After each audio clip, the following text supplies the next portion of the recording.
सद्गुरु बोलिए प्रेम से श्री सद्गुरु महाराज की जय। अखंड मंडलाकारं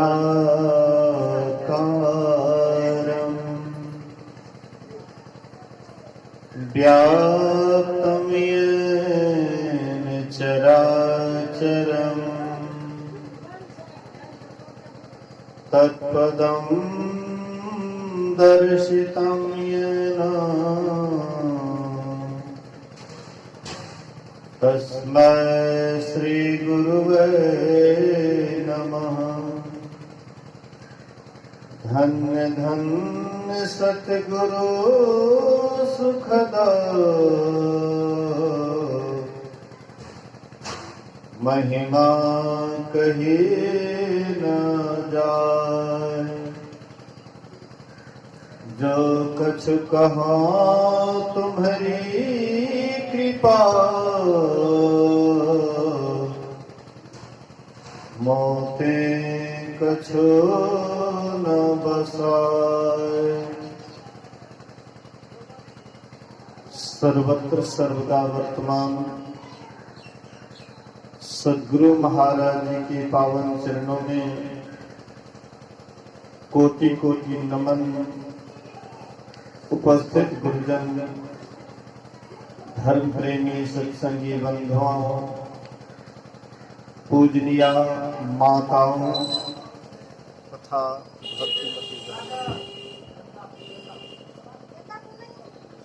त्रिदिवसीय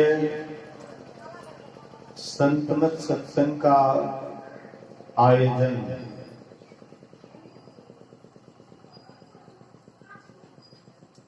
किया गया है, जिसका आज अंतिम दिन, अंतिम पाली का सत्संग में हम आप बैठे हुए हैं। सुन रहे थे योग सीखो उपनिषद। योग को सीखना है, यह उपनिषद योग सिखलाने के लिए प्रेरित करते हैं। कोई भी काम है, जब तक वह काम सीखते नहीं है वह काम हम लोगों को असंभव बुझाता है। आसान से आसान काम भी जो नहीं सीखे हैं उनको बहुत कठिन बुझाता है, लेकिन कठिन से कठिन काम भी अगर हम सीख लेते हैं तो वह हम लोगों को आसान बुझाता है। संसार में कोई काम नहीं ऐसा है जो मनुष्य के लिए असंभव है। मनुष्य ही एक ऐसा प्राणी है कि वह सब काम को करने में सक्षम है। बोलिए श्री सद्गुरु महाराज की। तो मनुष्य ही एक ऐसा प्राणी है कि जो कठिन से कठिन काम भी कर सकते हैं, करने के योग्य हैं, क्षमता है। क्योंकि परमात्मा ये मनुष्य शरीर में सारी व्यवस्था कर दी है। ऐसा अद्भुत शरीर, ऐसा मनुष्य का अद्भुत शरीर कोई भी शरीर नहीं है। कल मैंने कहा था कि ये ऐसा विचित्र और अलौकिक शरीर है जो कि इस शरीर के लिए देवता भी तरसते हैं।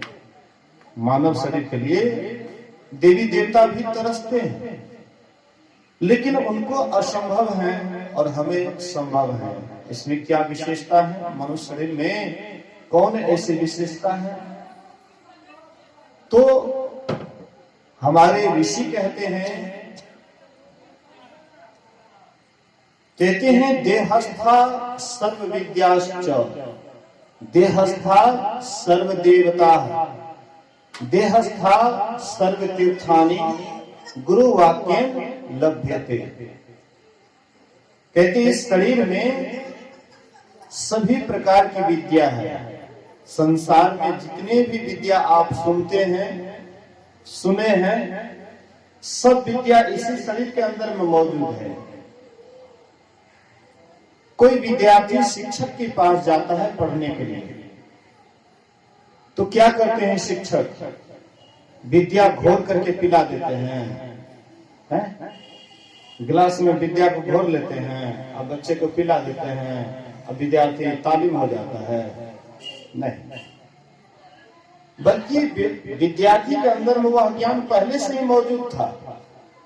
विद्यार्थी के अंदर वह विद्या पहले से मौजूद था, लेकिन उसको वे उघाड़ देते हैं, उसको वे खोल देते हैं, दिखा देते हैं, लेकिन वह ज्ञान पहले से उनके अंदर मौजूद है। तो सभी प्रकार की विद्या, जितने भी संसार में आप विद्या का नाम सुनते हैं, जो भी विद्या है, कहते इसी शरीर के अंदर में सब मौजूद है। देहस्था सर्व विद्याश्च देहस्था सर्व देवता। कहते हैं जितने भी देवी देवता का नाम सुनते हैं संसार में, सभी प्रकार की देवी देवता इसी शरीर में विराजमान है। देखने में ये 3.5 हाथ का लगता है, लेकिन जितने भी संसार में जितने भी देवी देवता हैं, ये 3.5 हाथ वाला शरीर में सबके सब मौजूद है। 33 करोड़ देवी देवता का नाम सुनते हैं हम आप। ये 33 करोड़ देवी देवता इसी शरीर के अंदर विराजमान है। संसार में जितना भी आप तीर्थ का नाम सुनते हैं, धाम का नाम सुनते हैं, हाँ, जितने भी धाम हैं, तीर्थ हैं, इसी शरीर के अंदर में मौजूद है। अब सोचिए, थोड़ा सा विचार करें। वेद पढ़ते हैं, पुराण पढ़ते हैं, हाँ, बाइबल पढ़ते हैं, जितनी भी संसार में धर्मशास्त्र हैं, विद्या है, सब इसी शरीर के अंदर में मौजूद है। लेकिन पता क्यों नहीं लगता है? जानकारी क्यों नहीं होती है? गुरु वाक्यम लभ्यते। बिना गुरु के, बिना आपको मार्गदर्शन देने वाले के अभाव में ये सब का सब जितने भी विद्या है, देवता है, तीर्थ हैं, सबके सब गौण रह जाता है, हम आप नहीं जान पाते हैं। गुरु की आवश्यकता है, पग पग में गुरु की आवश्यकता है। जैसे संसार में साधारण से साधारण काम आप बिना सीख करके नहीं कर सकते हैं। भोजन बनाना, जो बच्ची मान लीजिए कि पढ़ी लिखी है, IABA पास कर ली है, कॉलेज की पढ़ाई कर ली है, और रसोई के संबंध में भी वह पढ़ाई की है कि ऐसे ऐसे बनाना चाहिए, ऐसे ऐसे ये बनाना चाहिए, ऐसे ऐसे वो बनाना चाहिए। लेकिन केवल पढ़ाई करके ही अगर भोजन बनाने लगे, कोई किसी से सीखे नहीं, तो शायद वह भोजन कैसे बनाएगी पता नहीं। एक ऐसी ही बच्ची आई पढ़ लिख करके, कभी भोजन नहीं बनाई थी, तो वह जब सब्जी बनाने लग जाती है तो इतना, हाँ, मसाला डालना चाहिए, इतना ये डालना चाहिए, उतना वो डालना चाहिए। नमक की बारी आता है तो खूब बढ़िया से लगा करके दे देता है, परोस करके दिए खाने वाले को। तो थियोरी और प्रैक्टिकली, वह पढ़ाई वाला ज्ञान थियोरी ज्ञान है, लेकिन प्रैक्टिकल जब तक सीखे हुए के पास नहीं जाएंगे। स्वामी विवेकानंद जी महाराज कभी कभी कहा करते थे कि मैं जब शुरू शुरू में कुप्पा घाट गया तो वहां पर वहां के जो साधु महात्मा थे बोले कि आटा सान, आटा सानने के लिए बोले।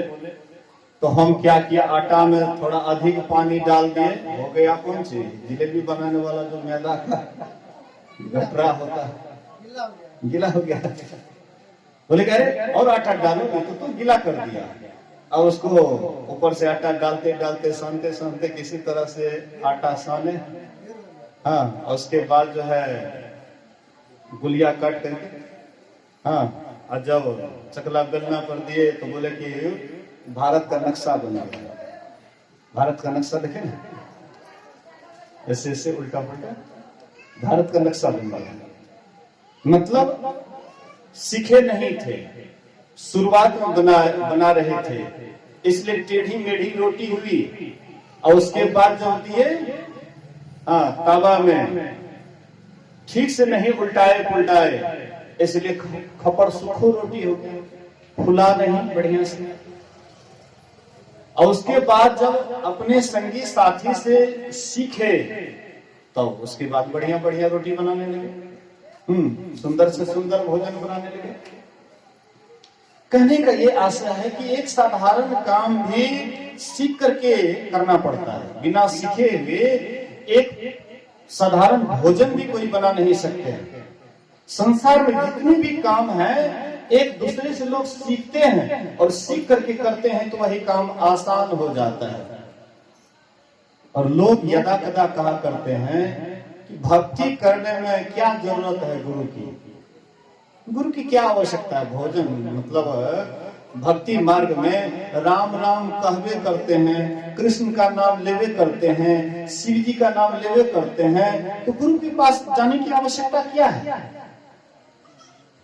वह तो वैसे ही है जैसे आप अपने बच्चे को कभी भी स्कूल मत भेजिए, हाँ, कभी भी आप विद्यालय मत भेजिए, कोचिंग मत भेजिए, और आप सारा बुक्स खरीद करके वह बच्चे के पास रख दीजिए और बच्चा वह उल्टाते पुल्टाते रहेगा बुक, तो बढ़िया तालीम हो जाएगा, पढ़ लिख करके तालीम हो जाएगा। जो शिक्षक हैं वे प्राइवेट स्कूल में अपने बच्चे को पढ़ाते हैं, जो सरकारी टीचर हैं वो अपने विद्यार्थियों को, अपने बच्चे को सरकारी स्कूल में नहीं के बराबर पढ़ाते हैं, खाली नाम उसका लिखा रहता है, लेकिन अपना बच्चे को कहाँ पढ़ाते हैं? प्राइवेट में। जो अच्छा से अच्छा स्कूल होता है, इंग्लिश मीडियम होता है, उसमें अपने बच्चे को पढ़ाते हैं, और जो गरीब का बच्चा है उसको स्कूल में पढ़ाते हैं। उसका व्यू कहने का है यहाँ पर अच्छी शिक्षा नहीं मिलती है, इसलिए हम अपने बच्चे को यहाँ नहीं रख सकते। वही स्वयं ही अपने आप को कबूल कर रहा है कि हम अच्छी शिक्षा नहीं दे रहे हैं। मेरे कहने का ये आशा है कि आवासीय प्राइवेट स्कूल में क्यों पढ़ाते हैं? इसलिए कि आपका बच्चा बढ़िया से बढ़िया ज्ञान प्राप्त करे। इंग्लिश मीडियम में क्यों पढ़ाते हैं? अच्छी शिक्षा मिले। लेकिन अगर कोई गार्जियन सोचे कि नहीं नहीं स्कूल भेजने की कोई आवश्यकता नहीं, तो वह बच्चा क्या आगे बढ़ पाएगा?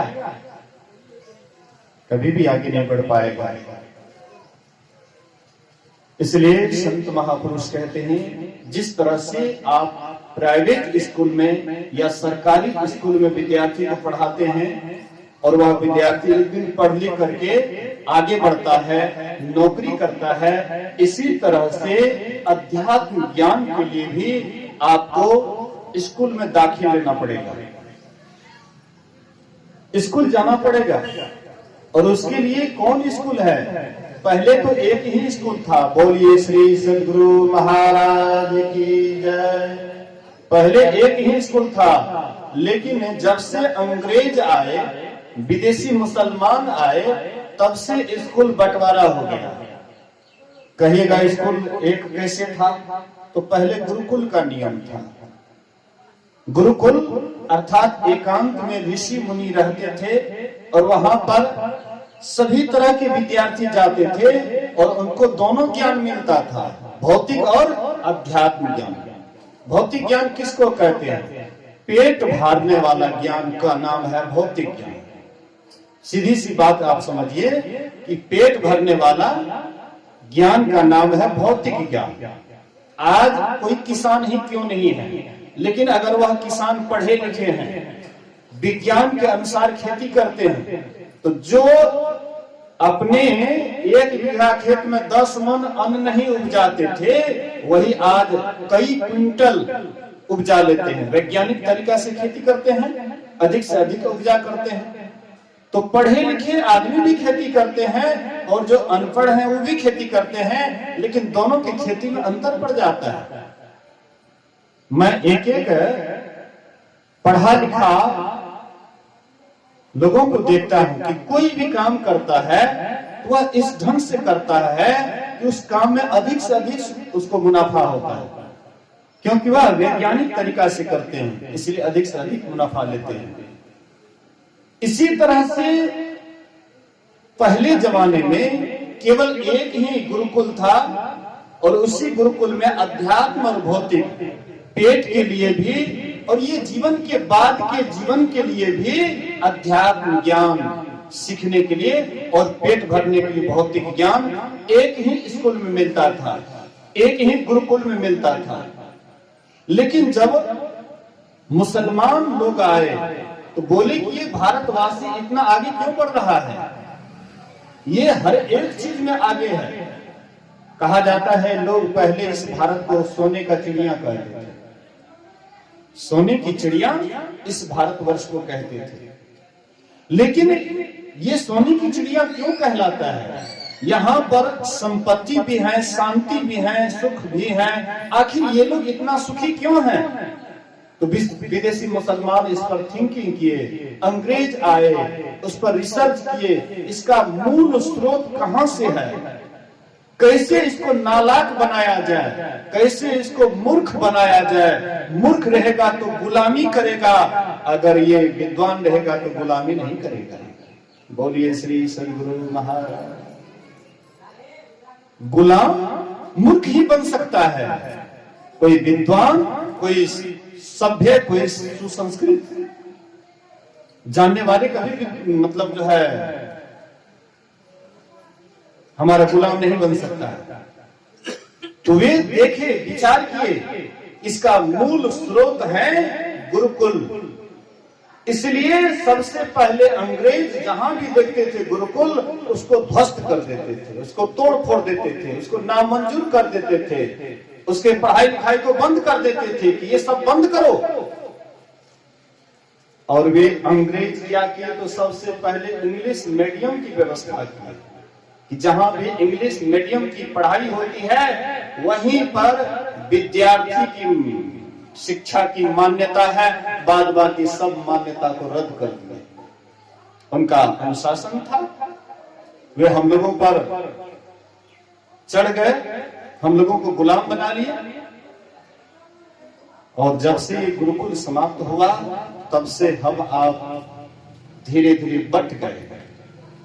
आज कोई भी अपने आप को ऐसा नहीं सोचते हैं कि मेरा विद्यार्थी संस्कृत पढ़ करके या हिंदी पढ़ करके कोई विशेष स्थान प्राप्त कर सकता है, ऐसा किसी के भी मन में नहीं है।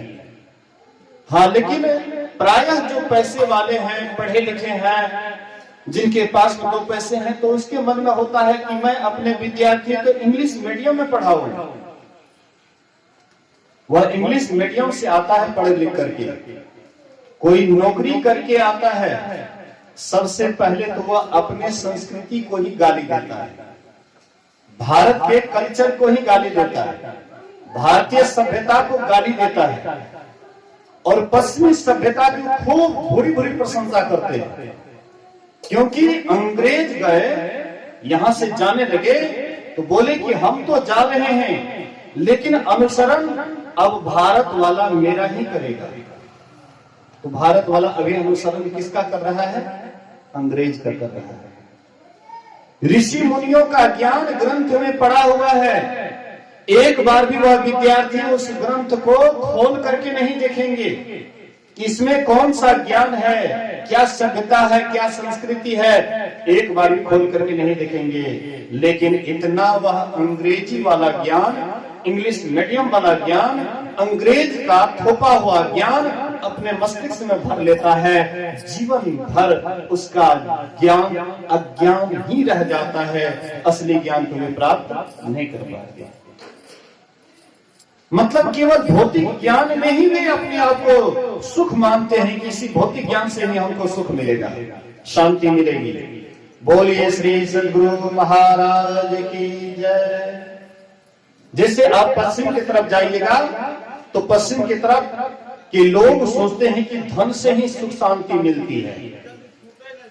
धन के लिए वे लोग परेशान है, जितना धन हो रहा है उतना ही परेशान है। अब इधर के लोगों के भी दिमाग में यही बात आ गया है कि धन से ही सुख शांति मिलेगी, इसलिए भौतिक पढ़ाई करोगे, पद प्राप्त करोगे, कोई अच्छा नौकरी करेंगे, अधिक पैसे कमाएंगे, ऐसो आराम करेंगे और इसी से सुख शांति मिल जाएगी। ऐसे धीरे धीरे सबके दिमाग में ये वाइब्रेशन भर गया, क्योंकि एक ही विद्या दी जाती है, केवल भौतिक विद्या ही स्कूल में दी जाती है, अध्यात्म विद्या तो बिल्कुल गौण कर दिए। अगर कोई अध्यात्म ज्ञान वाली बात कोई बुक में आता भी है तो टीचर कहते हैं पढ़ करके क्या करोगे, ये तुम लोगों के लिए ये पढ़ाई कोई काम में आने वाला नहीं है। कबीर साहब की वाणी उसमें है, सूरदास जी महाराज की वाणी है, मीराबाई की वाणी है, अन्य संतों की भी वाणी है, लेकिन उस वाणी को वे गौण कर देते हैं और उसका अर्थ जब शिक्षक से पूछते हैं तो शिक्षक जानता भी नहीं है, इसलिए बेचारे कहते हैं काहे को इस दिमाग लगाते हो, इस सबसे तुम्हारा काम नहीं चलेगा। केवल भौतिक विद्या से दिमाग यह भर जाता है और जीवन भर यही भौतिक विद्या दिमाग में रख करके ही यहाँ से चले जाते हैं, अध्यात्म ज्ञान का नामो निशान नहीं जान पाते हैं और ऐसे ही कोरा कागज रह जाते हैं। कुछ यहाँ से बन करके नहीं जाते, कुछ सीख करके नहीं जाते हैं, कोरा कागज बन करके चले जाते हैं, हाथ कुछ भी नहीं लगता है।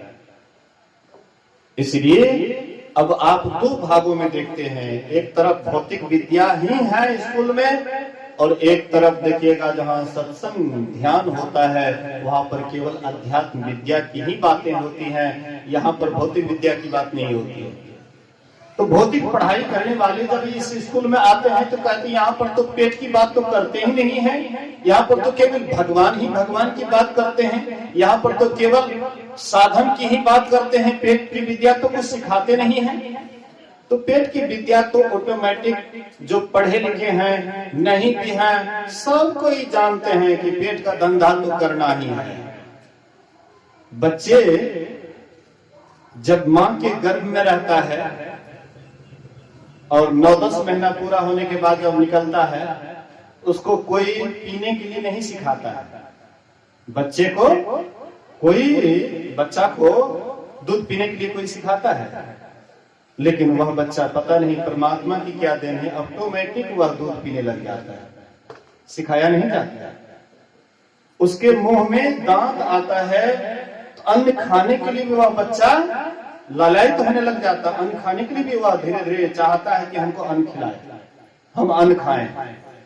कोई अगर खा रहे हैं तो उसका झपट करके थाली झपट करके लेगा कि हम भी खाएंगे। ये ज्ञान उनको कौन दिया देते हैं?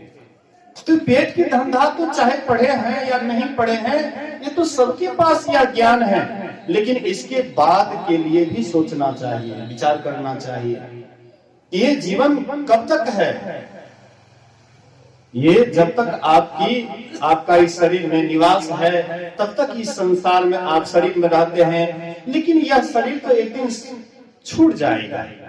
ये शरीर को एक दिन आप छोड़ देंगे, लेकिन अंदर में जो छूटता नहीं है, जो मरता नहीं है, जो एक रस रहता है, उसके लिए आप क्या व्यवस्था करते हैं? शरीर के लिए तो आप बचपन से लेकर के बुढ़ापे तक की व्यवस्था करते हैं। शरीर के व्यवस्था के लिए है 1 मंजिला 2 मंजिला कई मंजिल मकान बनाते हैं, ये शरीर की व्यवस्था है। बैंक बैलेंस करते हैं, ये शरीर की व्यवस्था है। बढ़िया बढ़िया कपड़ा पहनते हैं, ये शरीर की व्यवस्था है। तो संसार और शरीर की व्यवस्था तो हम खूब करते हैं, बचपन से लेकर के बुढ़ापे तक करते हैं, लेकिन जो इसमें रह रहा है, जिसके कारण यह शरीर चलता है, उठता है, बैठता है, खाता है, पीता है, सब कुछ करता है, जिसके कारण से सारा काम आप कर रहे हैं, उसी को आप भूल जाते हैं। आप इस शरीर में से निकल जाइए। आप शरीर की व्यवस्था कर रहे हैं, घर मकान बना रहे हैं, बैंक बैलेंस कर रहे हैं, कपड़ा आदि आदि जो भी व्यवस्था है, ये शरीर के लिए कर रहे हैं। लेकिन शरीर से आप निकल जाइए, इस शरीर कौन काम का? कोई काम का है? लेकिन इनके लिए क्या व्यवस्था करते हैं? इनके लिए कौन मंजिला मकान बनाते हैं? क्या ये ईटा पत्थर का मकान इसको काम आएगा? कंकड़ चुनी चुनी महल बनाया, कौन कहे घर मेरा ए राम, ना घर मेरा ना घर तेरा, चिड़िया रैन बसेरा ए राम। कंकर चुनी चुनी महल बनाया, कौन कहे घर मेरा ए राम, ना घर मेरा ना घर तेरा, चिड़िया रहने बस रहे राम। जिसको हम अपना घर बना करके अपना महल सोच रहे कि ये मेरा है, ये आपका महल है, आप इसमें रहिएगा सब दिन नहीं रहिएगा, उसके लिए आप कितना परेशान है। लेकिन जो सब दिन रहेगा उसके लिए आप क्या व्यवस्था करते हैं? उसके लिए कोई व्यवस्था नहीं, उसके तरफ ध्यान भी आपका नहीं है, विचार भी नहीं करते हैं कि हम इस शरीर में कौन हैं। शरीर के लिए दिन रात खटते हैं, लेकिन शरीर में जो रहने वाला है उसके लिए क्या व्यवस्था करते हैं? उसके लिए क्या करते हैं? जय गुरु महाराज। बोलिए श्री सद्गुरु। अचानक जब कहियो सत्संग में बैठिए न तो एना झुनझुना लागे, जब बराबर बैठबे नस नाड़ी फिट भए छै तब झुनझुना नहीं लागे, बराबर बैठना चाहिए। बोलिए श्री सद्गुरु। तो देखिए, थोड़ा सा विचार कीजिए कि हम शरीर के लिए खूब व्यवस्था करते हैं, लेकिन शरीर में जो रहने वाले हैं उनके लिए क्या व्यवस्था करते हैं? मान लीजिए, एक उदाहरण देता हूं कि आप फॉरबिसगंज गए और फॉरबिसगंज से आप जूता खरीद करके लाए, अपने बेटा के लिए जूता खरीद करके लाए, बड़ा कीमती जूता, बहुत कीमती जूता है। और बेटा को लाए, यहाँ पर जब पहनने लगा जूता तो जूता पड़ गया छोटा, पैर बड़ा पड़ गया, जूता छोटा पड़ गया। तो यहाँ पर क्या करना चाहिए? यहाँ पर पैर कटा करके जूता पहन लेना चाहिए, कीमती जूता है? पैर कटा लेंगे, जूता पहन लेंगे, बुद्धिमान कहलाएंगे ना, लोग कहेंगे बड़ा बुद्धियार है, ये कीमती जूता है, बहुत कीमती जूता है और बड़ा मेहनत करके लाया हूं, अब दोबारा लौटा भी नहीं सकता हूं, इसलिए चलो अब पैर ही काट करके जूता पहन लेते हैं। कोई इसको बुद्धिमान कहेंगे, लेकिन एक नंबर का मूर्ख जरूर कहेंगे। कालिदास जिस डाल पर बैठे हुए थे उसी डाल को काट रहे थे।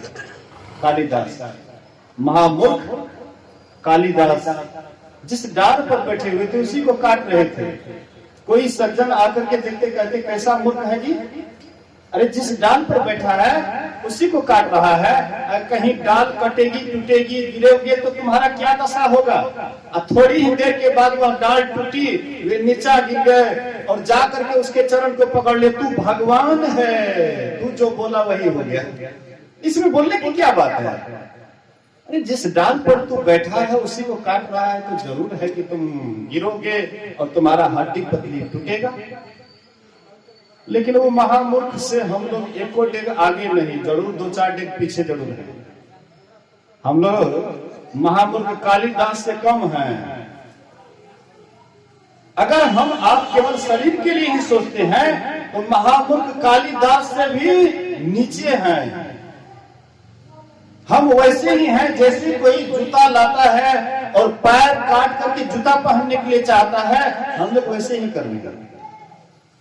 शरीर की व्यवस्था तो कर लेते हैं, पर शरीर के अंदर में जो रहने वाला है उनके लिए कोई व्यवस्था नहीं करते हैं। उनके लिए क्या व्यवस्था है? बाहर का व्यवस्था वो काम में आएगा? बाहर का व्यवस्था कोई भी काम में नहीं आएगा। जो भी आपके पास में है सब यहाँ का यहीं रह जाएगा।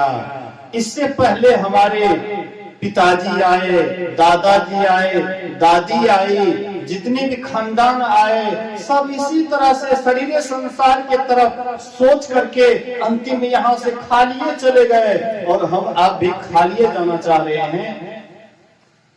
अरे कुछ लेकर के जाइए।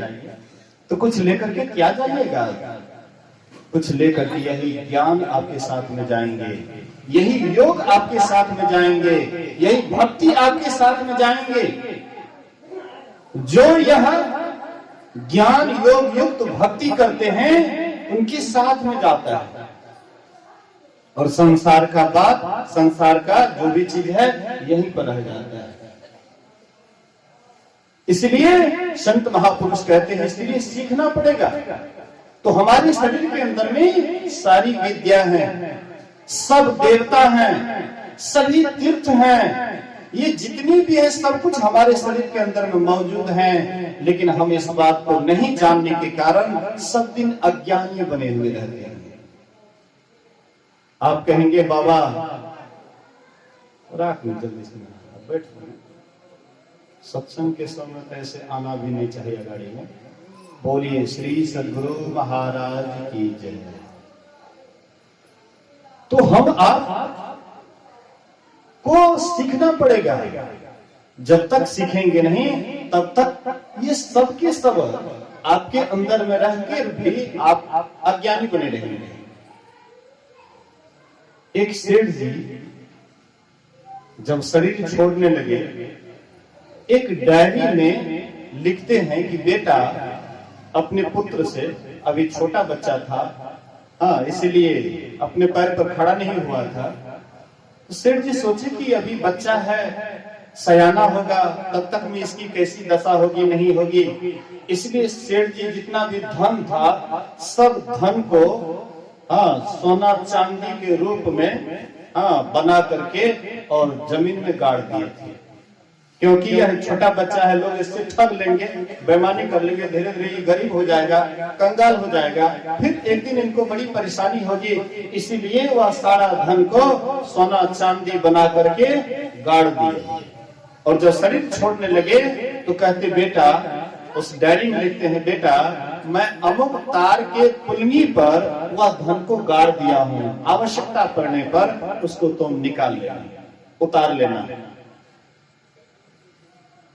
जब धीरे धीरे उसका बच्चा पढ़ता लिखता है, सयाना होता है, गरीबी तो हो चुकी थी,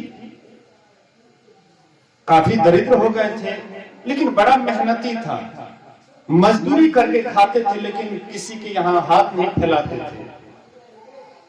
धीरे धीरे पढ़ लिख करके जब कुछ सयाना होता है, जानने बुझने लग जाता है, एक दिन अलमारी में रखा हुआ डायरी पिताजी का, वह डायरी को जब खोलता है तो डायरी में पढ़ता है कि बेटा मैं अमुक तार के पुलगी पर धन को रख दिया हूँ, आवश्यकता पड़ने पर उसको उतार लेना। तो वह पढ़ करके दंग रह जाता है कि भला कभी ऐसा हो सकता है कि कोई तार के पुलगी पर धन, तार के पुलगी पर कैसे धन रह सकता है। लगता है पिताजी का अधिक उम्र होने के कारण, शायद ये संतुलन बिगड़ने के कारण कुछ लिख दिया है। फिर मन में विचार करके हो न हो कहीं मेरे समझ से बाहर की बात हो, जिस बात को मैं नहीं समझ सकता हूं शायद वही बात हो, कोई गुड़ रहस्य हो। तो वे क्या करते हैं, वृद्ध मुनीम था, उनके पिताजी के समय वाला वृद्ध मुनीम था, तो वह मुनीम के पास गए और बोले कि पिताजी हमारे डायरी में लिखे हैं कि मैं अमुक तार के पुली पर धन को रख दिया हूं, आवश्यकता पड़ने पर उसको उतार लेना। ये कैसे हो सकता है? बोले कि बेटा उसमें 3 तारीख भी है। बोले कि हाँ 3 तारीख भी है। तो फलाने तारीख को इतना बज करके इतना मिनट में मैं धन गाड़ दिया हूँ, आवश्यकता पड़ने पर उसे उतार लेना। बोले कि बेटा वह दिन तारीख आने दो, उसके बाद मैं बता दूंगा। जब वह दिन तारीख आया तो मुनीम जी को बुलाए। हाँ, फलाना दिन 10:30 पर मैं इस धन को तार की पुल्ली पर रख दिया हूँ, उसको उतार लेना। जब उतना समय होता है तो तार के वृक्ष का जो टुस्सी था, पुल्ली था, उसका जो छाया जहां पड़ता था, जिस जमीन पर, जिस जगह पर, बोले कि बेटा इसको, इस जमीन को काटो यहाँ पर। और जब वहां पर मिट्टी खोदते हैं तो वहां पर अपार धन था। अपार धन निकाल करके, और सेठ जी का बेटा भी, ये भी स्वयं सेठ हो गया। सेठ का बच्चा था, स्वयं वह भी सेठ हो गया, क्योंकि धन गड़ा हुआ था, पिताजी का दिया हुआ धन गड़ा हुआ धन था, और उसको निकाल लिए, ये भी धनवान हो गए। तो जैसे वह सेठ पुत्र कंगाल हो गया था, धन रहते हुए भी जानकारी के अभाव में कंगाल हो गया था, लेकिन बाद में जब मालूम हुआ तो वह धन निकाल करके मालो माल हो गया। बिल्कुल वही बात हम आपके भी साथ है। हम आप भी परमात्मा रूपी सेठ के बच्चे हैं। जैसे परमात्मा मालो माल हैं, वैसे हम भी मालो माल हैं, लेकिन कंगाल क्यों बने हुए हैं? वही धन के अभाव में, और वही धन गाड़ दिया है। और वह धन कहाँ मिलेगा? ये दोनों नैनों के बीच में वह धन गड़ा हुआ है। गुरु जुगती से ताप गगन में, तब झलके एक तारा रे, वह तारा गुरुदेव बतावे, ज्योति महल का द्वारा रे। कहते हैं गुरु जुगती से ताको गगन में, तब झलके एक तारा रे, वह तारा गुरुदेव बतावे, ज्योति महल का द्वारा रे। जो गुरु युक्ति से ध्यान करते हैं, दोनों दृष्टि के धार को एक जगह करते हैं, उनको अपार धन प्राप्त होता है। कौन सा धन? शांति रूपी धन, अनंत सुख का धन। ऐसा सुख, ऐसी शांति शायद आप संसार में कभी नहीं देखे होंगे। और वहीं पर आपकी दृष्टि जब टिक जाती है, इसी का नाम है योग सीखो उपनिषद। योग को सीखना है। किससे सीखना है? तो सद्गुरु से सीखना है। मनमाना नहीं करना चाहिए। हाँ, कि हम तो बिना गुरुवे का राम को भजते हैं। राम को भजेगा तो क्या मिलेगा? राम राम सब कोई कहे, नाम न चिन्हे कोई, नाम चिन्ह सद्गुरु मिले, नाम कहावे सोई। अरे राम राम तो सब कोई कहते हैं, इससे क्या अंतर पड़ने वाला है? लेकिन नाम चिन्ह सद्गुरु मिले। जब तक सद्गुरु आपके जीवन में नहीं मिलेंगे कि कौन राम का नाम है, कौन नाम है? वर्णात्मक, हाँ, श्रवणात्मक, ध्वन्यात्मक, विदितीन, त्रिविध शब्द अनुभव अगम। तुलसी कहे ही प्रवीण। तुलसीदास भी राम राम कहते थे, लेकिन कौन राम राम कहते थे? एक वर्णात्मक नाम है, एक हाँ श्रुतात्मक नाम है, एक है ध्वन्यात्मक नाम। वर्णात्मक नाम किसको कहते हैं? जो वर्णन में आता है, रो आकर मो राम। राम का वर्णन हो गया ना, और जिसका वर्णन नहीं होता वो नाम को कैसे जानिएगा बिना गुरु के? जिसका वर्णन नहीं होता है, प्रभु वर्णन में आवे नहीं। गुरु महाराज कहते हैं कि प्रभु वर्णन से बाहर है। कबीर साहब कहते जस कथिए तस होत नहीं, और जस है तैसा सोय, कहत सुलत सुख उपजे और परमारथ होय। जैसा कथनी करते हो वह वैसा नहीं है, वह जैसा है जैसे का वैसा ही है।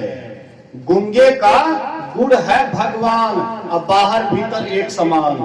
बोलिए श्री सद्गुरु महाराज की जय। गूंगा को गुड़ खिला दीजिए और गूंगा से पूछिए कि स्वाद कैसा लगा, स्वाद कैसा लगा, तो गुंगियाएंगे मतलब बढ़िया लगा, गुंगियाएंगे कि हाँ गुड़ बढ़िया लगा, इशारा करेंगे, लेकिन मुंह में आवाजें नहीं है कि आपको बताएंगे, लेकिन इशारा करेंगे बहुत बढ़िया लगे। विनोबा भावे, बोलिए श्री सद्गुरु। विनोबा भावे को गुड़ की मिठाई बहुत पसंद था, तो वे अपने पत्नी से कहते थे कि गुड़ की मिठाई बनाओ, तो उसकी पत्नी बेसन वगैरह दे करके गुड़ की मिठाई बनाते थे, बराबर रोज रोज सुबह सुबह वह गुड़ की मिठाई खाते थे। तो जैसे उसको गुड़ की मिठाई उसकी पत्नी बना करके देते, बोलते आहा बहुत सुंदर मिठाई बना है, लेकिन थोड़ा सा गुड़ और डालती ना और अच्छा लगता है। फिर दूसरे दिन जब गुड़ की मिठाई देने लगे तो अधिक गुड़ दे दिए, आओ बना करके दिए, ओहो बहुत बढ़िया मिठाई बना, लेकिन थोड़ा और गुड़ डालती तो बड़ा बढ़िया होता। एक दिन पत्नी जो बराबर जो बोलते थे कि और गुड़ थोड़ा दे करके बनाती बहुत बढ़िया होता है, एक दिन खाली गुड़े का मिठाई बना करके उनको दिए। उस दिन भी विनोबा भावे खाते हैं, कहते आहा मिठाई तो बहुत बढ़िया बनी, लेकिन थोड़ा और गुड़ डालती तो बड़ा अच्छा होता। पत्नी कहती खाली गुड़े का तो मिठाई बना के दिया है, अब कहां से गुड़ डालेंगे। बोलिए श्री सद्गुरु। मतलब कहने का तो जैसे जैसे आप परमात्मा की तरफ चलिएगा, परमात्मा का स्वाद मिलेगा, परमात्मा का आनंद आएगा, वैसे वैसे आपको लगेगा कि ओहो और थोड़ा सुख मिलता, और थोड़ा सुख मिलता, आहा बड़ा आनंद है, बड़ा आनंद है। लेकिन उनसे अगर कहिएगा वर्णन करने के लिए वर्णन नहीं कर पाएंगे कैसा परमात्मा का स्वाद है, परमात्मा का अनुभव कैसे होता है, उसमें क्या आनंद है। लेकिन आप कहेंगे कि नहीं बहुत बढ़िया आनंद है, बहुत अच्छा आनंद है, नहीं कैसा आनंद है, आप नहीं कह पाइएगा, बढ़िया से खोल करके नहीं कह पाइएगा। मान लीजिए आज कौन चीज का भोज है? नहीं वो में मिठाइयों यार के चल कच्चा पक्का। अच्छा कच्चो रसगुल्ला खिलाल जाए ककरो आ पक्को रसगुल्ला खिलाल जाए और ओकरा से पूछल जाए कि कच्चा रसगुल्ला में की स्वाद है और पक्का रसगुल्ला में की स्वाद है। कोई छे एठिना बोले वाला बढ़िया से ओकरा मतलब एक एक बात के समझा दिया। अहाँ से पूछल जेते कि कच्चा रसगुल्ला के केहन स्वाद है, कच्चा के स्वाद तो बेसी है, बढ़िया है, पक्का के वहन नहीं है। हाँ महात्मा यार का दिया लागल न पक्का रसगुल्ला, कच्चा दिया कंटा हाथ हटा लगा, अच्छा कोनो बात नहीं है। बोलिए श्री सद्गुरु महाराज की जय। कच्चा में अधिक स्वाद, पक्का में अधिक, तो मिठाई का कैटेगरी आप बढ़ा रहे हैं कि नहीं फलाने बाबू के यहाँ इतना मिठाई चला, हाँ इतना कैटेगरी का 5 मीठा, 2 मीठा, 3 मीठा, 4 मीठा, 5 मीठा गिनती करवा रहे हैं। लेकिन स्वाद जो कच्चा में है वह पक्का में नहीं है, जो पक्का में है वह बुनिया में नहीं है, और जो बुनिया में है। इसी तरह से मतलब आगे आप बढ़ते जाइए, उसका कोई मतलब कम बेसी आप कह सकते हैं, लेकिन अंतर बताने के लिए कहे आप नहीं बता पाइएगा। आप आम खाते हैं, आम खाते हैं, मालदा भी खाते हैं, कलकतिया भी खाते हैं, तो आपको पूछे कि मालदा आम में और कलकतिया में क्या अंतर है, आप कहिएगा कि कलकतिया से अधिक स्वादिष्ट मालदा आम होता है। लेकिन आपको कहना इसे फरछा करके कहिए, बिलगा करके कहिए, वर्णन करके कहिए, आपका मोह चुप हो जाएगा। बस इतना ही कहिएगा कि नहीं अधिक स्वाद इसमें है, इसमें कम स्वाद है। संत महापुरुष कहते इसी तरह से हम आप जो विषय में डुबकी लगाते हैं, उसमें जो आपको सुख लगता है, उसमें जो आपको आनंद बुझाता है, और जो संत महात्मा ध्यान करते हैं, ध्यान में जो आनंद बुझाता है, सुख बुझाता है, तो वह भी कहते हैं कि बड़ा आनंद आता है ध्यान में, बड़ा आनंद आता है भक्ति में। लेकिन आप उनसे पूछिए कि नहीं कैसा आनंद आता है, वो भी आपको नहीं बता पाएंगे। गूंगे का गुड़ है भगवान, अब बाहर भीतर एक समान। सपने माही नारी को भ्रम भयो, बालक कहो हेरायो, जाकी लखियो ज्यों की त्यों ही, ना कहो गयो न आयो। सूरदास समझे कि यह गति, मन ही मन मुस्कायो, कहीं न जाए वह सुख की महिमा, जो गुंगो गुड़ खायो। जैसे गुंगा गुड़ खाता है, उसका स्वाद वर्णन नहीं कर सकता है, इसी तरह से ईश्वर भक्ति में भी आनंद आता है, योग करने में भी आनंद आता है। लेकिन हम आप उस आनंद को समझ नहीं पाते हैं। लेकिन वह आनंद मिलेगा कैसे? बिन गुरु भव निधि तरई न कोई, जो बिरंची शंकर सम होई। आप बहुत तपस्या किए हैं, तो तपस्या करते करते पुण्य कर्म करते करते आप सभी देवताओं का राजा इंद्र का पद हासिल कर सकते हैं। राजा सगर, बोलिए श्री सद्गुरु महाराज की जय। राजा सगर को 60,000 पुत्र था, इसलिए सोचे कि इंद्र के पद को प्राप्त करना है, इसलिए यज्ञ करो, पुण्य कर्म करो, अच्छा कर्म करो, इससे पुण्य धीरे धीरे जमा होगा तो हम इंद्र के कुर्सी को भी छीन लेंगे, मतलब इंद्र वाला कुर्सी पर बैठ जाएंगे, इंद्र बन जाएंगे। यज्ञ किए, लेकिन बेटा खुरपाती होने के कारण कपिल मुनि से शाप पाए और सबके सब उसी में ध्वस्त हो गए, उनके शाप से सब ध्वस्त हो गए। बाद में भगीरथ से भी पहले राजा दिलीप हुए थे। राजा दिलीप भी जब वह यज्ञ का अनुष्ठान किए तो वह इंद्र क्या किया, उनके घोड़े को चुरा करके लेकर के चले गए, चुरा लिए।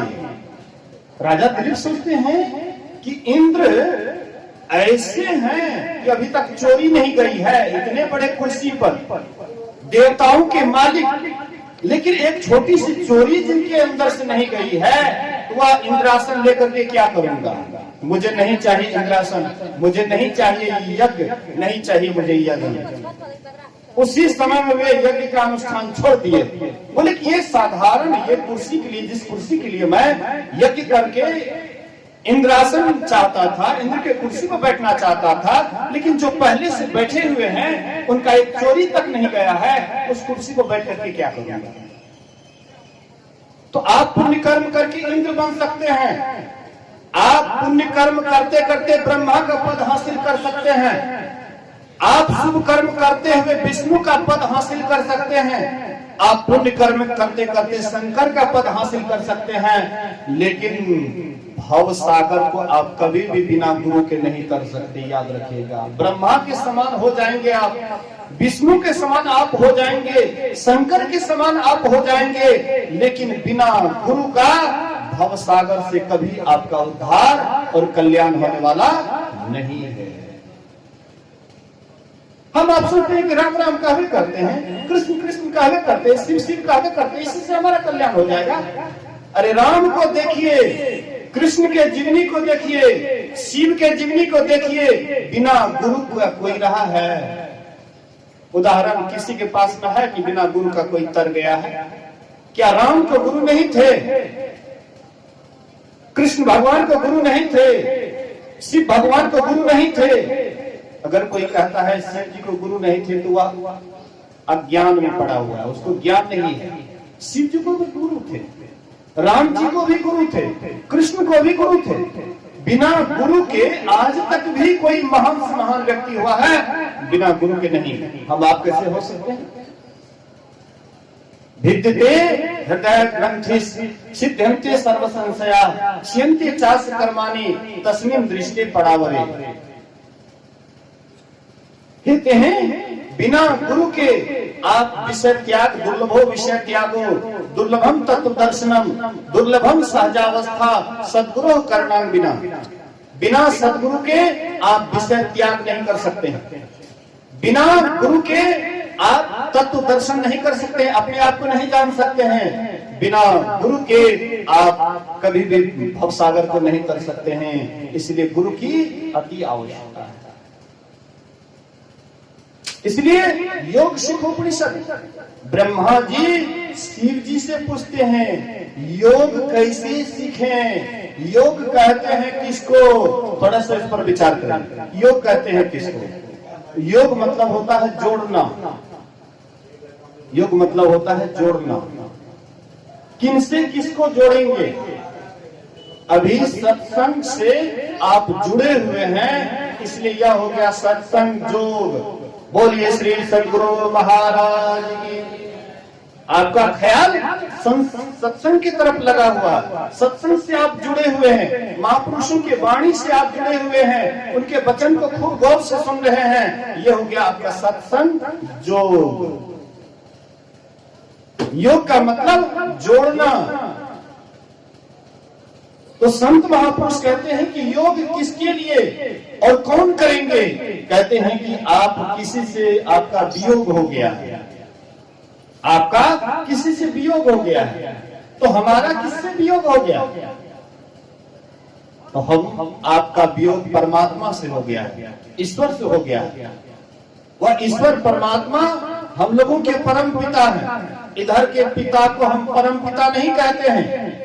बोलिए श्री सद्गुरु महाराज की जय। इधर के पिता को परम पिता नहीं कहते हैं, लेकिन जो पिताओं के पिता हैं उनके भी पिता हैं, उनके भी पिता हैं, उनके भी पिता हैं, उनके भी पिता हैं। जो सबके पिता हैं उसी को कहते हैं परम पिता। और वह परम पिता कौन है? परमात्मा। और उसी परमात्मा से वियोग हो गया यह जीव को। और जब तक यह जीव उस परमात्मा से नहीं मिलेंगे तब तक इसका, बोलिए श्री सद्गुरु,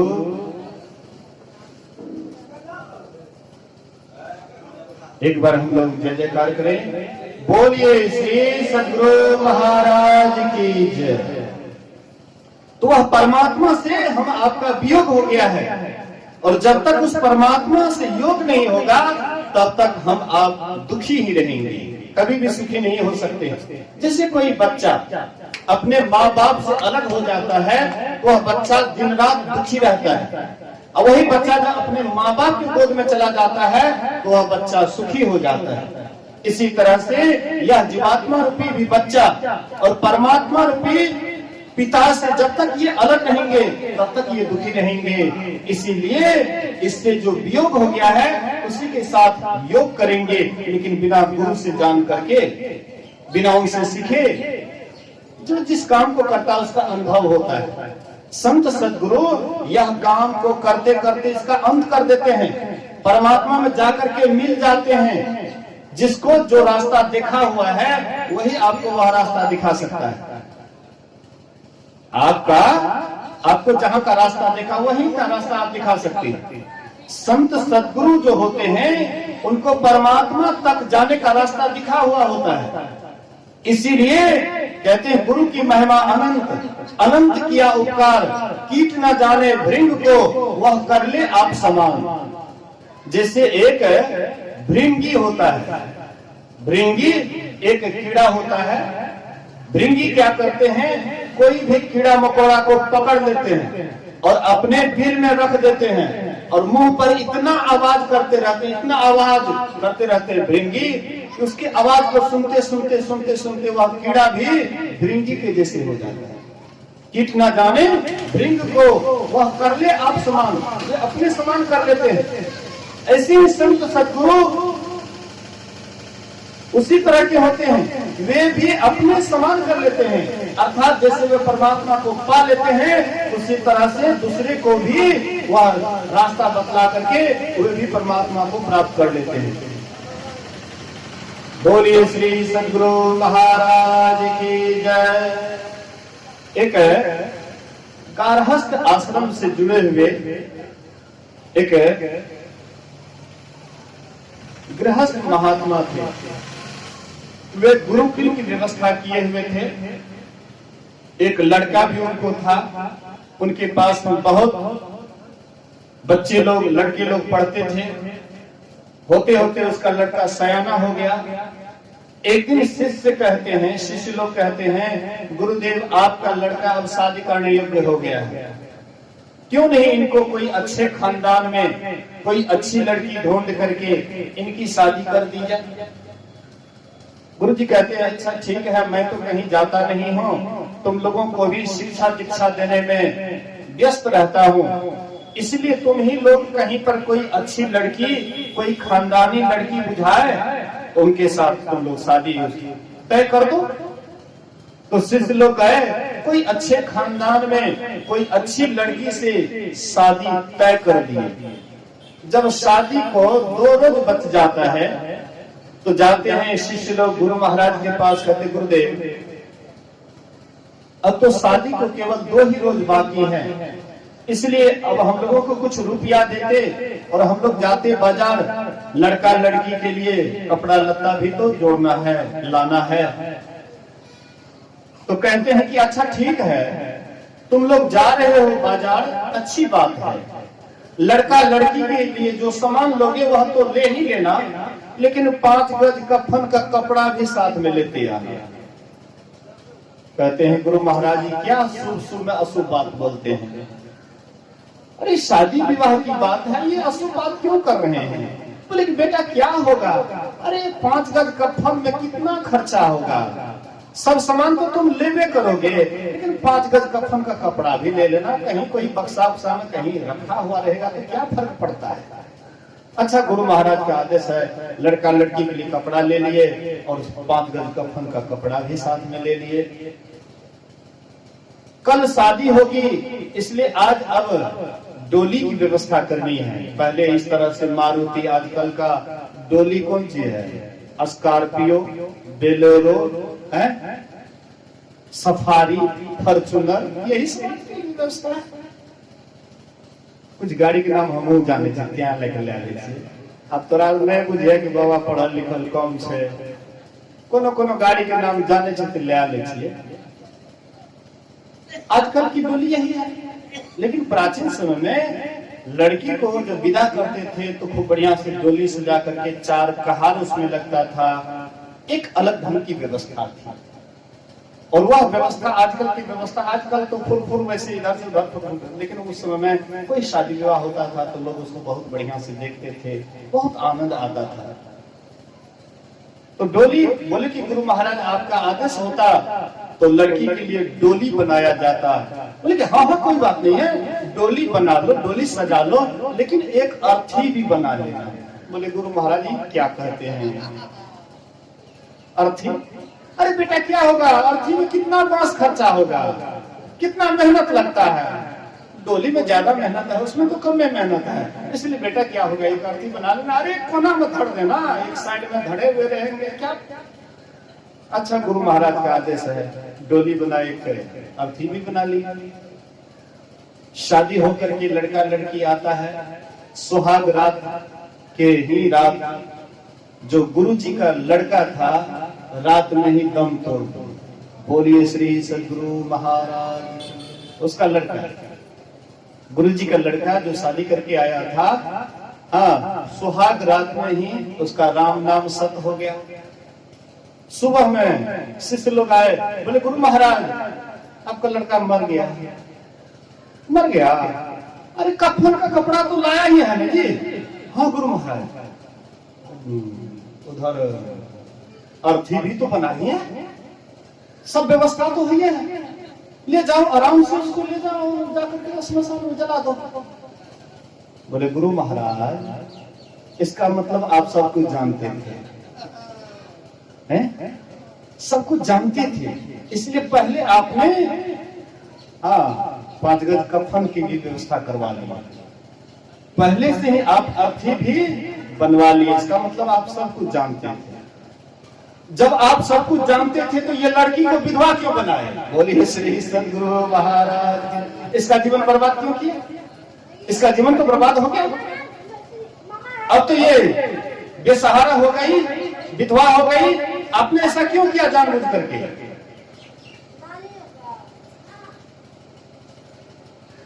चुप रहो, बैठ सत्संग में करिए, बोलिए श्री सद्गुरु महाराज की जय। देखिए कलयुगिया थी क्या लगन है सत्संग में बैठे जे कलयुगिया है जो सत्संग में नहीं बैठे छे जे सब ही बैठल छे सतयुग में बैठल छे। यही असली सतयुग है। सतयुग आप कहीं भी खोजिए नहीं मिलेगा। असली अयोध्या यही है, संत सभा अनुपम अवध। संतों की जो सभा है वही असली अयोध्या है। नकली अयोध्या अगर देखिएगा तो उधर जाकर के देखिएगा जहां पर मारकाट होता है, लेकिन ये अवध में मारकाट नहीं होता। यहाँ पर शांति की बात होती है, ईश्वर को राम को पाने की बात होती है। इसलिए असली अयोध्या संतों की सभा ही असली अयोध्या है। तो कहते हैं गुरु जी कहते हैं बेटा सब व्यवस्था तो है, ले जाकर के जला दो, ये कर दो। बोले कि गुरु महाराज आप सब कुछ जानते थे, इसका मतलब तो जानबूझ करके वह लड़की को विधवा क्यों बनाए, उसका जीवन बर्बाद क्यों किए, अब तो वह बेसहारा हो गई। बोले बेटा अगर तुमको मेरे ऊपर विश्वास है कि मैं ये सब जानता था, तो मैं यह भी जानता हूं कि ये लड़की पूर्व जन्म की बहुत बड़ी भक्तिनी है और ये इसी जन्म में मेरे साथ में ऐसे गुरु को पा करके, सिद्ध गुरु के साथ में रह करके और इसी जन्म में साधना करके और इसी जन्म में ये परमात्मा को पा लेगी। बोलिए श्री सद्गुरु महाराज की जय। इस बात को भी मैं जानता हूं, इस बात को भी मैं जानता हूं कि इसी जन्म में ये सिद्ध साधिका बनेगी, सिद्ध संत तत्व को प्राप्त करेगी। मैं ये बात भी जानता हूं। मतलब कहने का देखिए, बिन दया संतन की में ही जानना इस राह को, हुआ नहीं होता नहीं वो होनहारा है नहीं। बिना संतों की दया से आप कभी भी ईश्वर को नहीं जान सकते हैं, ये ठान लीजिए। हम अहंकार व संतों के शरण में नहीं जाना चाहते हैं कि हम पढ़े लिखे हैं, हम धनवान हैं, हम गुणवान हैं, हम चतुर हैं, हम सुंदर हैं, हम सुंदरी हैं, इसलिए महात्मा के पास क्यों जाएंगे। छटका बनना पड़ेगा, नीचे बैठना पड़ेगा। अरे जो नीचे बैठा वही आज महान हो गया। एक दिन सब नीचे ही रहता है और वही एक दिन महान होता है। बड़ा बड़ा पेड़ जब आंधी तूफान आता है तो उसका मुंह कान मचर करके नीचे गिर जाता है, उखड़ जाता है या मुंह कान मचर जाता है, नीचे गिर जाता है। लेकिन दूब, छोटा दूब का घास आंधी तूफान बहता है तो एकदम धीरे धीरे वह जमीन से लग जाता है, झुकना जानता है, अकड़ करके खड़ा नहीं रहता है, झुकना जानता है। इसलिए दूब कभी भी उसका मुंह कान नहीं टूटता है, हाथ पांव नहीं टूटता है, एकदम मस्त से एकदम रहते हैं नीचे में। लेकिन ऊपर में जो बहुत बड़ा डाल होता है, हाँ बहुत बड़ा वृक्ष होता है, उसका मुंह कान झड़ जाता है। बस यही हाल होता। अकड़ करके रहिएगा, अहंकारी बन करके रहिएगा, गुरु के शरण में नहीं जाइएगा, अपने अहंकार को नीचे नहीं कीजिएगा, जमराज आपका छाती का चिपाठी तोड़ेंगे। मेरी मत मान, जमराज तो मनाएंगे, साधु महात्मा के बात को मत मानिए, लेकिन जमराज आपको मुंडी मार मार करके मनाएंगे। साधु महात्मा तो कभी प्रेम से, कभी पुचकार करके, जैसे बच्चा को माँ बाप पुचकार करके नीम का पत्ता देते हैं तो बच्चा भाग जाता है। नीम का पत्ता का नाम जैसे लेते हैं बच्चा भाग जाता है, नहीं तीता लगे, नहीं खो, भाग गया। माँ बाप किसी तरह से उसको दौड़ करके पकड़ता है, हाँ नहीं खाता है तो जबरदस्ती गलियाट करके खिलाता है। वैसे हम भी गलियाट करके चारों भाई को जबरदस्ती बैठाए हुए हैं सत्संग में। बोलिए श्री सद्गुरु महाराज की जय। अब 3 रोज से जबरदस्ती गलियाट हुए हैं। चाहे आप मेरी बात को आप बुरा नहीं मानेंगे, ये बुरा बात नहीं कह रहा हूं। सत्य मैं पहले ही कह दिया कि कड़वा होता है, सत्य तीखा होता है। इसीलिए जबरदस्ती ये ज्ञान जल्दी लोग लेना नहीं चाहते हैं। युवक लोग कहते हैं, कहते बोलते रहते हैं, और कभी भी साधु महात्मा की बात को सुनना नहीं चाहते हैं।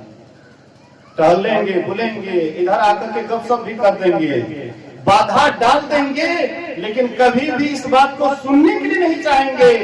लेकिन अब लोग, अब ये तो चारों भाई अब वानप्रस्थ वाला उम्र हो गया है। बोलिए श्री सदगुरु महाराज। बड़ा वानप्रस्थ वाला उम्र कब आता है? जब बेटा बेटी का शादी विवाह कर देते हैं ना, तब ये वानप्रस्थ वाला जीवन हो जाता है कि चलो हम बेटा बेटी से न्यारा हो गए, अब हम अपना ध्यान भजन करेंगे। भा सके छे चारों भाई के मन में बेटा बेटी के क्या लिए, लेकिन आप पोता पोती छे तो उनका नंबर छोड़ दियो। उ जकर काम छे, ओम प्रकाश बाबू छे, ओकर छोटका भाई छे, उ सब जाने कि अगाड़ी की करना छे, ओकर कपार के भार अपना ऊपर किया गए। लेकिन हमर जे काम रहे हम क्या दिलिए, अब किया न हम भक्ति करब, अब हम किया न गुरु के शरण में जाओ। इतना दिन तो हमारे बेकार बीतल, लेकिन ई जे बचल ये समय एकरा गुरु के ही चरण में अगर हम जोड़ देवे तो कत्ते बढ़िया सुगंध है। कल ये हमें कह दिए एक टीचर गले वेदानंद बाबा के पास, रिटायर्ड टीचर।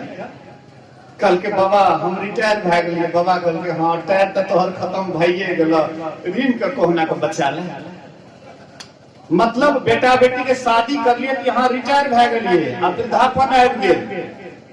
अहाँ जतना कमेलो धवेलो घर मकान जे जे करलो बहुत बढ़िया करलो, लेकिन आप ओने से मन का फेर लिया, आप गुरु चरण में जोड़ लिया।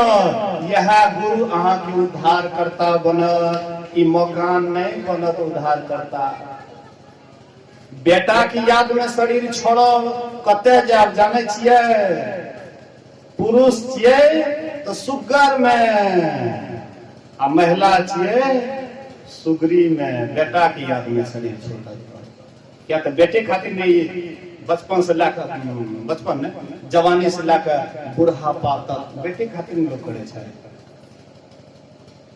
तो घर मकान बड़ा मेहनत से बनेलो, एकरे में अगर यहाँ के ख्याल रह जाए घरे मकान में तो अहाँ के पता चल जाए यहाँ मरे के बाद सुगर नहीं बेटा बेटी के याद में शरीर छोड़बे तो तब यहाँ चल जाए कौन सी में, सुगर सुगरी में। मकान के याद में अगर यहाँ के शरीर छूटत तब यहाँ कते चल जाए मुसवा में, चूहा में। देखे न 2-3 मंजिला मकान भीतरे भीतर बना ले छे, बिल पर बिल एकदम जमा क्या कर रखे छे, लेकिन भोग नहीं छे, सब मिट्टी में मिल जाए छे। बेचारा पछतावा लगे, फिर दोसर व्यवस्था करे छे। एक कोठी के हुए कोठी के आइ काल्हि लोग चालाक भए गेलै। जोगानंद बाबा कहला कि यहाँ के घर में जो मूसा है वहीं के दादा परदादा लकड़ दादा है, वो दोसर नहीं है।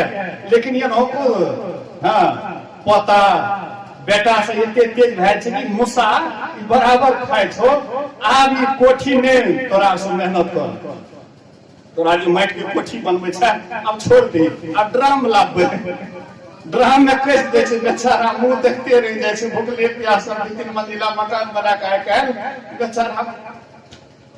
देखियो तो हमारे खानदान का लोग ही उसमें पड़ा हो, घर से आसक्ति थी, शरीर छूटा घर के याद में, वही घर में चूहा बन करके जन्म लिया, 2-3 मंजिला भीतर मकान बना रहा है। अपनी बैठ अपनी को अपनी करिए, कनिए देर बैठ कनिए टाइम रहो। बोलिए श्री सदगुरु महाराज की जय। अगर शरीर छोड़े का, अगर स्त्री के याद में पत्नी के याद में शरीर छूट गए, हाँ हे फलना के मैं, हे फलना के मैं के अब हम छोड़ के जा रहे थे, अब हम केना रहबे। अब फलना के मैं के याद में शरीर छूटते तो कुत्ता बन के जन्म लेवे। अब फलनी मैं के जब फलना बाप के याद में शरीर छूटते हाँ तो कुतिया बन के जन्म लेते। बोलो कते फायदा छै। एहि खातिर संत महात्मा कहल के जब बेटा बेटी के शादी विवाह कर दियो तब अहाँ ओने से निवृत्त भए जाओ। अहाँ के ई नहीं कहे छी यहाँ हमरे जैसे सन्यासी भए के कतो आश्रम में चल जाओ, से नहीं कहे छी, लेकिन घरों में रहू तो सन्यासी बन के रहू।